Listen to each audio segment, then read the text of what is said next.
Saudara-saudaraku yang terkasih, selamat berjumpa di Renungan Harian di channel Katolik kita.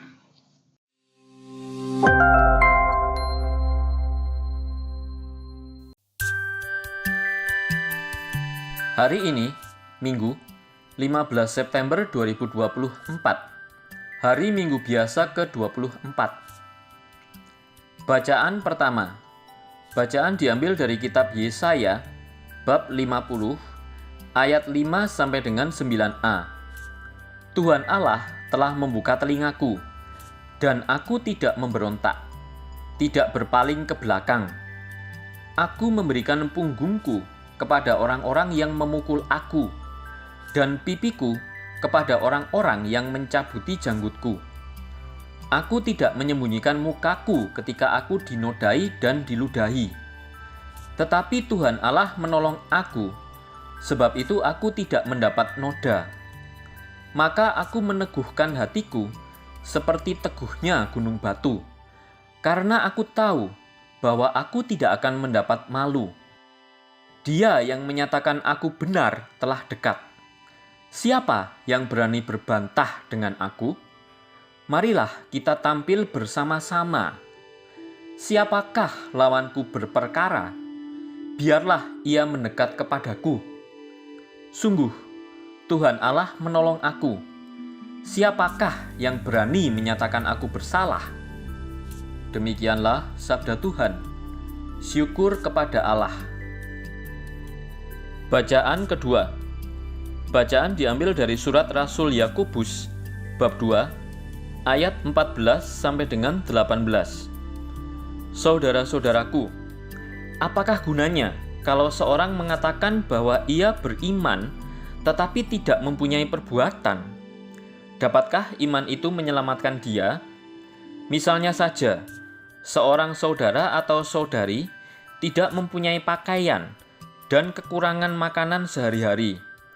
Kalau seorang dari antara kamu berkata kepadanya, "Selamat jalan, kenakanlah kain panas dan makanlah sampai kenyang," tetapi ia tidak memberikan kepadanya apa yang diperlukan tubuhnya, apakah gunanya itu? Demikian pula halnya dengan iman. Jika iman itu tidak disertai perbuatan, maka iman itu pada hakikatnya mati. Tetapi mungkin ada orang berkata, "Padamu ada iman dan padaku ada perbuatan." Aku akan menjawab dia, "Tunjukkanlah kepadaku iman itu tanpa perbuatan, dan aku akan menunjukkan kepadamu imanku dari perbuatan-perbuatanku." Demikianlah sabda Tuhan. Syukur kepada Allah. Bacaan Injil. Bacaan diambil dari Injil suci menurut Markus, bab 8, ayat 27 sampai dengan 35. Pada suatu hari, Yesus bersama murid-muridnya pergi ke desa-desa di sekitar Kaisarea Filipi. Di tengah jalan, Yesus bertanya kepada murid-muridnya, "Kata orang, siapakah aku ini?"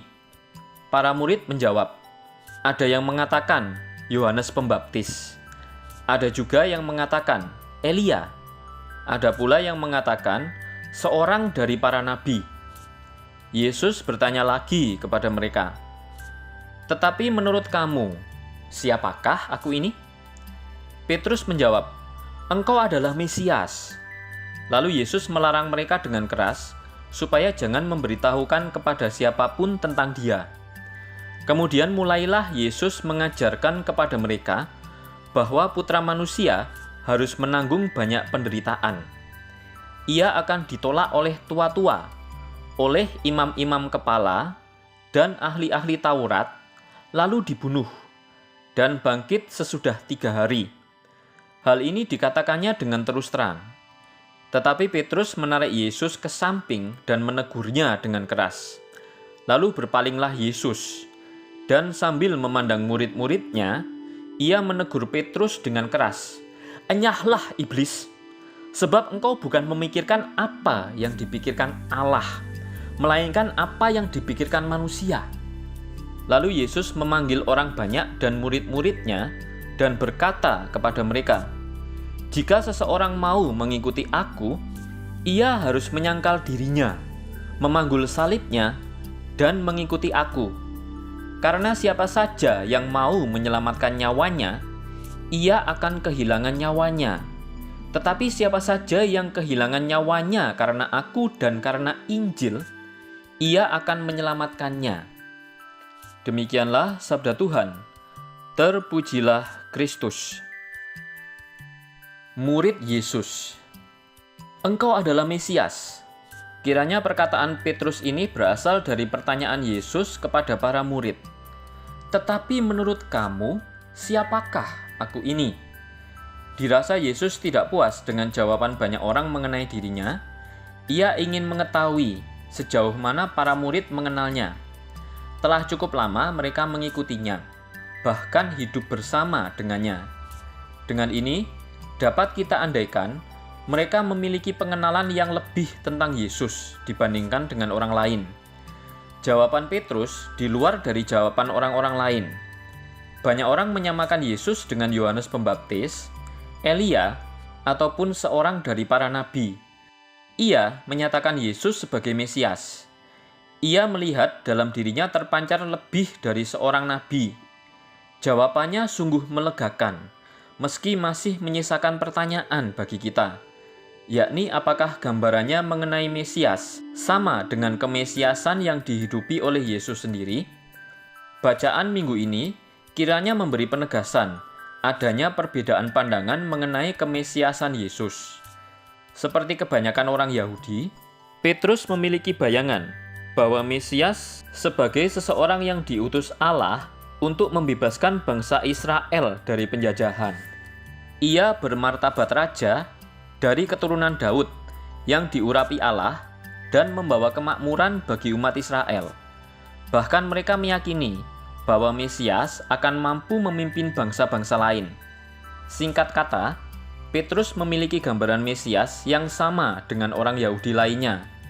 Itu sebabnya ia menegur Yesus ketika berkata, Anak manusia harus menanggung banyak penderitaan. Ia akan ditolak oleh tua-tua, oleh imam-imam kepala, dan ahli Taurat, lalu dibunuh dan bangkit sesudah 3 hari. Melalui ungkapan ini, ia ingin menyampaikan kemesiasan yang dihidupinya sangat berbeda dengan yang diharapkan oleh mereka. Ia memang Mesias, namun bukan dalam arti yang berkuasa dengan penuh kemegahan dan keajaiban. Sebaliknya, kemesiasannya dalam arti yang sederhana, yakni penuh dengan penderitaan. Kemesiasannya tampak bukan dalam kemampuannya untuk membebaskan bangsa Israel dari penjajah, namun dalam keberhasilannya membebaskan manusia dari kuasa kejahatan.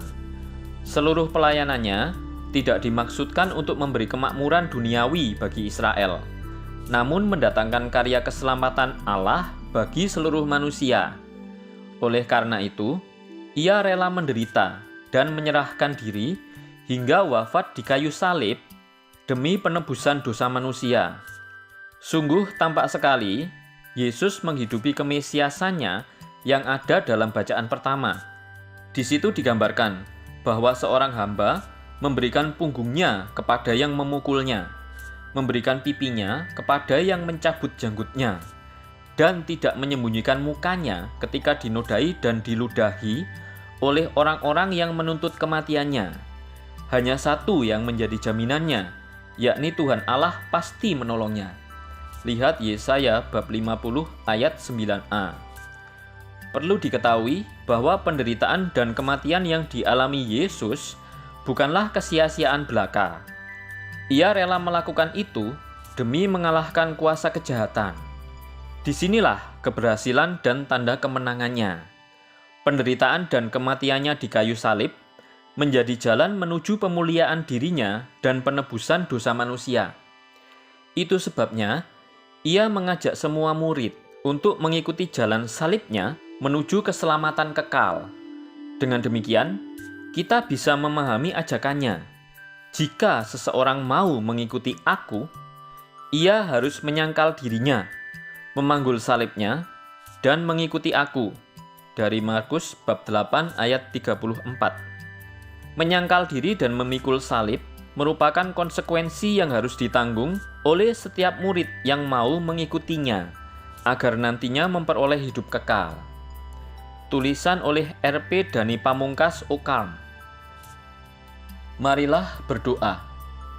Allah Bapa kami yang Maha Kudus, Putramu tidak melarikan diri dari penderitaan, tetapi menghadapinya sampai wafat. Kami mohon, arahkanlah pandangan kami pada salibnya, bila kami sendiri dirundung malang ataupun iba hati oleh penderitaan sesama. Perkenankanlah kami menempuh jalan Putramu, yaitu hidup dan mati bagi sesama, dan dengan demikian mengalami cinta kasih-Mu sepenuhnya. Dengan pengantaraan Tuhan kami, Yesus Kristus, yang hidup dan berkuasa, kini dan sepanjang masa. Amin. Saudara-saudari yang terkasih, terima kasih atas kebersamaannya dalam renungan harian ini. Kita jumpa lagi di renungan harian berikutnya. Berkah dalam.